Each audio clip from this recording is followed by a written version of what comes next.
Более 10 лет в Осетии не проводилось крупных любительских турниров по боксу. В этом году Владикавказ принял у себя первенство России среди юношей. На протяжении недели более 300 спортсменов из разных регионов бились за титул чемпиона страны и возможность поехать на чемпионат Европы. В турнире участвовало 13 осетинских боксеров. Через тяжелые отборочные бои до финала дошел только один. В весовой категории до 66 килограммов титул чемпиона России завоевал Алан Абаев.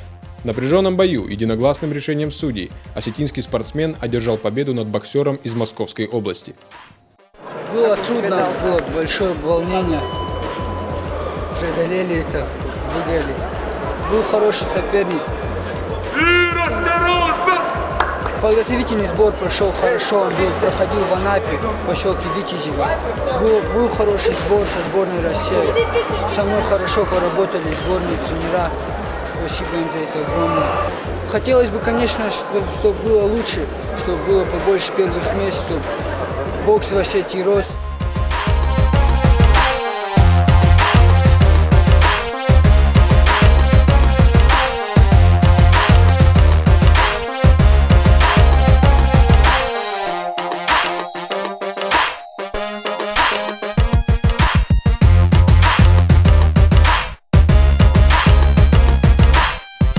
Все больше ребят проявляют интерес к боксу, и все больше профильных клубов открывается в республике. Бокс в Осетии стремительно набирает обороты. Об этом свидетельствует и то, что Федерация бокса России доверила провести столь важные соревнования нашей республике. Этот турнир может стать еще одним толчком популяризации этого вида спорта в Северной Осетии.